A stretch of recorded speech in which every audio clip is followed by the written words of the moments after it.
با دروشمی خەونەکانمان بە گواستنەوەی خەرمانی یادەوەریمان بۆ ئایندە و بەنووسینەوە تۆمارکردن و بەشکردنی مێژوو دەکەینە حەقیقەت، ناوەندێکی ئەرشیفی و توێژینەوە و پەرتوخانەی ژنانی کورد کرایەوە. دیارە ناوەندێکی گرنگە هەم بۆ نووسەرانی ژن و هەم بۆ ئەرشیفکردنی تەواوی ئەو نووسراوانەی کە بۆ ژنی کورد لە هەر شوێنێکی دنیا بنووسرابن. گفتوگۆکەم لەسەر ناوەندەکە و ئامانجی ناوەندەکە و تەواوی ئەو بابەتانەی کە لە ئایندەیە ناوەندەکە پێشکەشێکات بە میوانداری زۆر بەڕێز خات و مەحسوومە برایم ئەحمەد کە بەڕێزیان ئەندامی دەستەی دامەزرێنەری ناوەندی ئەرشیف و توێژینەوە و پەرتوخانەی ژنی کوردن. خات و مەحسوومە سڵاو لەبێ، زۆر بەخێر بێت. جەنابەت سپاس. سەرەتا دەمێ لە سڵاوی خۆم بگەێنم بە ئێوە، سپاسی میوانداریەکەتان بکەم، سڵاوی زانست و خەبات و خەباتم بگەێنم بە تەواوی ژنی کورد لە هەر چوار پارچەی کوردستان و تەواوی جیهان. زۆر بەخێر بێ دووبارە. پێم خۆشە لە دەستپێکەوە باس لە بیرۆکەکە بکەین چی وای کرد کە کۆمەڵێک لە ژنانی دیاری کورد لە نووسەرانی کورد بیر لەوە بکەنەوە کە ناوەندێک دروست بکەن و لەم دۆخەی ئێستایا کە هەوڵ بەن نووسراوی ژنانی کورد دەست و قەڵەمی ژنانی کورد لە شوێنێکی دنیا بێجارێکی تر کۆی بکەنەوە و لە ناوەندێکا بتوانن کە هەمووی ئەرشیف بکەن. هەڵبەتە ئێمە دەمێکە بیرۆکەی کردنەوەی ئەو ناوەندەمان لەلا گەڵاڵە بووە. بیرۆکە دەگەڕێتەوە بۆ ساڵی 2020. هەڵبەتە درکمان بۆ کردووە کە هەمیشە دژمنانی کورد هەوڵیانداوە بە داگیرکردن و دەستێژەکان بۆ سەر کوردستان و هەڵبەتە مێژوی کوردیش بەراز نەخراوە لە شێواندنی مێژوە لەلایەن داگیرکەران و نیارانی کورد. درکمان بەوە کردووە کە ئێمە دەستەیەک لە ژنانی هەر چوار پارچەی کوردستان درکمان بۆ کردووە کە بۆشاییەکە لە مێژووی کورد بە تایبەتی و شێوێنراویەکە لە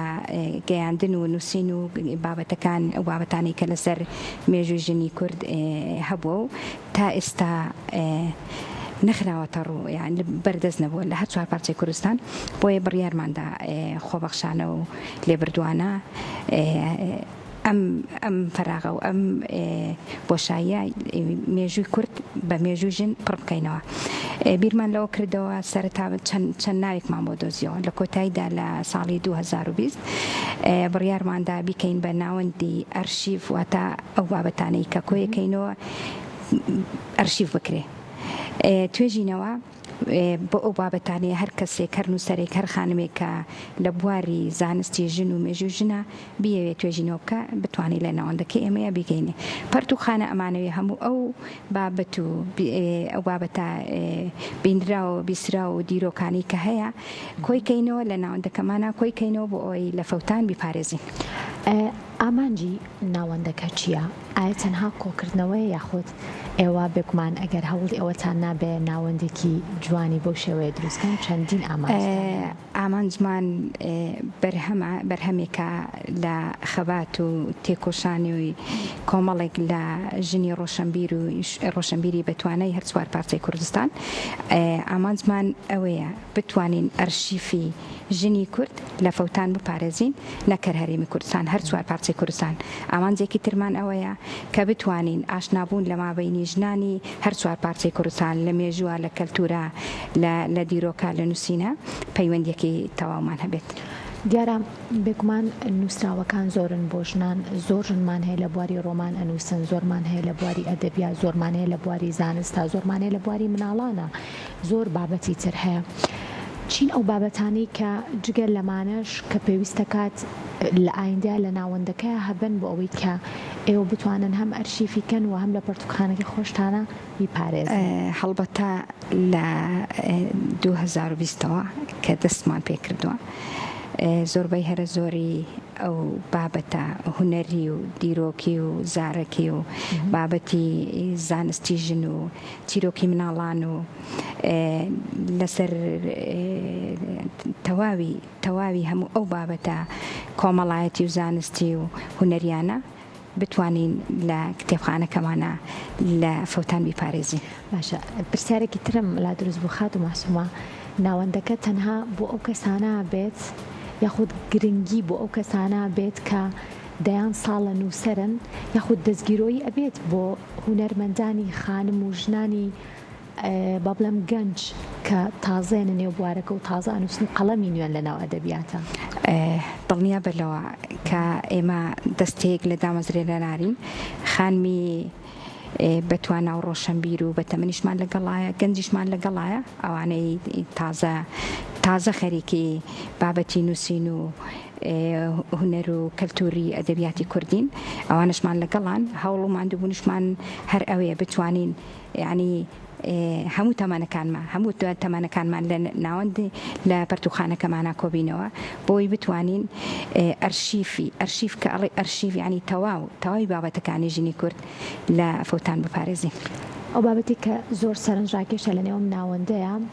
جگەلەوەی هەستەکەم کە گرنگی بات بە ئەدەبی کوردی با بڵێم تایبەت بە ژنان و بواری هونەر و زۆر و بابەتانی تر کە گرنگە ئەرشیف کرێت هەوڵێکیشە بۆ لێک نزیکردنەوەی ژنانیە چوارپارچی کوردستان ئەکیت ئەمە چۆنەکەن ئێمە لە ڕێگای میدیا و سوۆسیال میدیاوە لە 2020ەوە پەیوەندیەکی تونند و تەڵمان هەیە لەگەڵ مەجموعەیەک ژنی ڕۆژهەڵات لەگەڵ ژنانی باکوور لەگە ژنانی ڕۆژئاوا خۆشمان دەستەیەکی بەتوانین لە باشوور ڕۆژانە پەیوەندیمان هەیە گروپێکی تایبەتمان هەیە بۆ دۆزینەوە و کۆکردنەوەی هەموو ئەو بابەتانەی کە تایبەتن بە ژنی کورد لە هەر چوارپارچەی کوردستان لە کتێبخانەکەشمان دەیان کتێب و دیرۆک و ئەو بابەتە هونەری و زانستیانەی کە لە ڕۆژهەڵاتە لەسەر ژن نووسراون لە باکوورا بە هەمان شێوە لە ڕۆژئاوای بە هەمان شێوە ئەوەی خۆشمان لە باشوورا بە هەمان شێوە کۆمان کردوێتەوە سایتێکیشمان هەیە سایتی ناوەندی توێژینەوە ئەرشیفی ژنی کورد و پەرتوخانە 175 زۆر ئەو کتێبانەی کە لە لامان هەیە لە کتێبخانەکە ئەرشیفمان کردووە لە سایتەکە هەر کەسێک کە بیەوێ پەیوەندی بکایان بیێت بە دوای کتێبێکی لە سەر ژن و مێژووی ژن و زانستی ژمگەڕێ لە سایتەکەمانە بەردەستە. باشە زۆرن ئەو ژنانی کە بەهۆی هەر بارودۆخێکەوە بێت لە هەر پارچەیەکی کوردستان بێت ئاوارە بوون و ئێستا لە وڵاتانی دەرەوە ئەژین. چۆن پەیوەندی بە ئەم ژنانەوە ئەکەن کە ئەوانیش نووسەرن ئەوانیش خاوەنی قەڵەمن و ئەنووسن چۆن ئێوە ئەتانەوێت کە ئەوانیش بەشێک لە نووسراوەکانی خوانیە خودت بڵێم هەموو با بڵێن ئەو نووسراوانی کە پێشکەشی ئەدەبیاتی کوردیان کردووە لانی کەم کۆپیەکی لە لای ئێوە بێت و پێشکەش بە ناوەندەکەی بکات. هەڵبەتە 24/6/2023 کە ناوەندەکەمان لە هۆڵی تەوار ناسێنرا و کرایەوە دەستەیەک لە ژنانی کورد ئەوانی کە لە دەرەوەی وڵات بوون ئەوانیش ئامادە بوون هەروەها ژنانی ئەڵمانی ئەوانی کە لە بواری ژن و ژناسیان مێژوو ژنە ئیشەکەن نوێنەریان ئامادە بوو ژنانی کەتەلۆنیا هەر ئەوەی ڕەگەزی کەتەلۆنیان ئەوانیش دەستێک لەوە ئەوان ئامادە بوون ژنانی ڕۆژهەڵاتیشمان لەگەڵ ئامادە بوون نوێنەری ژنانی کوردی ڕۆژئاواشمان هەر خزمەتمانکردن و میوانداریمانکردن ئامادە بوون هەر یەکەوک لە کاتی ئامادەبوونیشا کۆمەڵێک بابەتی مێژووی ژینی کوردیان کە تایبەت بوو بە ناوچەکەی خۆیانە وەکو دیاری بە نرخەکەی بۆ کتێبخانەکەی ئێمەیانە هێنابوو. باشە ئێوەتانەوێت لە ڕێگەی بۆ نمونە ئەو خانمانەوە بتوانێت لینکەکە فراوانترکەن بۆ ئەوەی کە ئێوە بەدوای بەشێک لە نووسەرانی ژنانی کوردی تریشا بکەن کە ئەوان ئێستا بێئاگان لەوەی کە ناوەندێکی لەم شێوەیە هەیە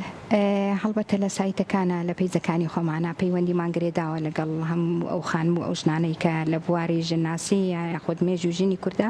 کارەکەن و ئەیانەوەی توێژینەوەکانیان نووسینەکانیان بگەێنن یان بینووسن بیانەوێت لە فەوتان میپارێزن پەیوەندیمان پێوە کردم کە ناوەندێک لە هەرێمی کوردستان هەیە بە ناوی ناوەندی توێژینەوە و پەرتوخانەی ژینی کورد ئێمە ئامادەین بەرهەمەکانیان لە لای خۆمان بیان پارێزین. دیارە بێگومان بابڵێن قۆناغەکانی بە ئەرشیفکردن زۆرن و هەر ناوەندێک یاخود بڵێم هەر بابەتێکیش بە شێوازێکی تایبەتی خۆی ئەرشیفەکرێ و زۆر بۆیە جەختیشەکەمەوە لە بابەتی ئەرشیفکردن چونکە بەڕاستی دروستکردنی ناوەندێکی لەم شێوەیە و بەناوی ژنانی کوردەوە خزمەت بە هەر چوار پارچی کوردستانیش بکات گرنگە لەبەروی ئەم ناوەندە لە ئایندەیە لە 100 ساڵی داهاتووە لەوانەیە چەندینەوەی تر بتوانین ئەم ناوەندە گەورەتر بکەن بتوانن کاری جوانتر و باشی لەگەڵکەن کەوای خات و باسومە چۆن ئێوە گرنگی بە بابەتە ئەرشیفەکانەکەن واتە چین ئەو بابەتانی کە ئێوە هەرشیفەکەن هەموو شتێک ئەرشیفەکەن یاخود هەندێک بابەتی گرنگ هەیەکە ئێستاکە بمێنێتەوە هەموو ئەو بابەتانەی کە هەر ژنێکی کورد هەر نووسەرێک لە بابەتی دیرۆکی لە بابەتی زانستی لە بابەتی کۆمەڵایەتی بابەتی هونەری هەر شتێک کە چوار دێر ئەگەر زارەکیش ما بێتەوە ئێمانە بەدوایە ئەگەڕێن و ئەمانەوەی لە لای خۆمان بیپارێزین لە فەوتان و بیپارێزین زارێکیەکان چۆن ئەرشیفەکەین بۆ نمونە ئەگەر بمانەوێ ژنێک لە ناوچەی بادینان دایکە زەریفستان هەیە ڕەنگە نووسینەکانی کەم بێ بەڵام بابەتەکانی کە لەسەری وتراوە ئێمە بتوانین سەردانی ئەو کەسایەتیانە بکەین کە بە قسەکردن بە دیرۆک بە زارەکی ماوەتە ئەمی بکەین بنووسین و لە ئەرشیفەکەی خۆمانە بیپارێزین کەوا ئێوە بەدوای ئەو کەسانە شاگەڕن کە کۆمەڵێک چیرۆکی زۆریان لەلایە تەمەنیان هەیە ئەکید لەوە دڵنیا بە بەرنامەمان هەیە لە داهاتوو بە دوای هەموو ئەو ژنە بوێر و شۆڕژگێڕ و ئازایانە بگەڕین بە تایبەتی ئەوانەی کە دەورێکی باڵایان هەبووە لە شۆڕشەیەک لە دواییکەکان ئەوانیش کۆمەڵەیەک چیرۆک و دیرۆکیان لایە بەسەرهاتی خۆش و ناخۆشیان لایە بۆی ئێمە بتوانین بکەین بە نووسینێک و بە چاپی بگەینیم لە کتێبخانەکەمانە بیپارێزین شتێکی تریشمان هەیە ئێمە هیچ جیاوازێکمان نەکردووە لە مابینی نووسەری ژن و نووسەری پیا و دەیان نووسەری پیاوی ڕۆشنبیر و چالاک و بتوانامان هەیە دەیان توێژینەوە نووسین و بابەتی لەسەر ژنی کورد بە تایبەتی هەبووە ئەوانیشمان تقریبا هەتا حدێک کۆکردوێتەوە و داوا لە هەموو ئەو برا و پیاوە نووسەر و بەڕێزانە دەکەم ئەگەر هەر بابەتێک هەر ئەرشیفێک هەر شتێکی دەستی نووسینێکیان لایە ئەتوانن لە ڕێگای سایتەکەەوە پەیوەندیمان پێوە بکەن بۆ ئێمە بتوانین ئەو بابەتانی کە لایەنە لای خۆمان بە ئەرشیفی بگەینین و بیپارێزین لە فەوتان باشە کەواتە ژنان چۆن ئەتوانن پاڵپشتی ئەم هەنگاو بکەن بۆ نمونە من هەزارانی وەکو من نووسەر نین بەڵام خوێنەرن و چۆن ئەتوانن کە پاڵپشتی لە هەنگاوێکی لەم شێوەیە بکەن کە بۆ ژنە و بە تایبەتیش بۆ ژنی کووردە من لە کەناڵە جوانەکەی ئێوە داوا لە هەموو ئەو ئازیز و ئەو کچە خوێنگەرم و چاڵاکوانان ئەەکەم کە هەستێکی خوێندنەوەیان هەیە یانوی بابەتێک بنووسن ئەگەر کتێبخانەیەک یاخۆت پەرتوخانەیەک یاخۆت شوێنێک نەبێ کە بتوانن بابەتەکانیان دەستکەوێت لە سەرمێژ و ژنی کورد لەسەر ئەرشیفی ژنی کورد ئەتوانن کتێبخانەکەی ئێمە ناوەندەکەی ئێمە ڕۆژانە سەعاتدا دەرگای واڵایە لە پێشوازی هەر کەسێک داین هەر کەسێک بیاوێ بتوانێت بەرهەمێکی دەستکەوێ لە ئەرشیفی ژنی کورد ئەگەر لە کتێبخانەکەی ئێمە دەستکەوێت ئێمە هاوکاریەبین و پاڵپشتی پشتیوانی شەبین کەواتە ناوەندێکی باشی شەبێ بۆ کەسانی کە لە ئایندەیانەوێ لە کۆڵینەوەش بە ئەنجام بگێنن سپاس بۆ بەڕێز خات و مەحسوومان لە کۆتاییدا شتێک ماوە کە بێخەمەڕوو ئەویش ئەوەیە ئێمە دەمێکە دەبووە ناساندن و کردنەوەی ناوەندەکەمان بکەین بەڵام ژنێکی چالاکوان و بوێر و ئازا کە لە باکوور لەگەڵمان بوو شەید ناگیهان کە بەدەستێکی ناحەزان تیرۆر کرا بەداخەوە لەبەر شەید بوونی ئەو نەمانتوانی لە کاتی خۆیان بیناسێنین و دەرگاکەینەوە بەو هیوایم کە ناوەندێک بێت خزمەتی تەواو بە ژنانی کورد بکات لە تەواوی دنیاە و بتوانن کە ئەم ناوەندە گەورەتر بێت و فراوانتر ببێت و بتوانێت ئەوەی کە خواست و ئاواتی ئێوەی و کۆکردنەوەی نووسینی تەواوی ژنانی کوردە لە شوێنێکی دنیا بێت بتوانن کە ئەو ناوەندە جوانترکەن سوپاس بۆ خات و مەحسوومە برای محمەد ئەندامی دەستەی دامەزێنەری ناوەندی ئەرشیف و توێژینە و پەرتوخانەی ژنی کورد کە مێوارە لە کورسات مەکەزیین سپاسانەکەمان بوون لەگەڵ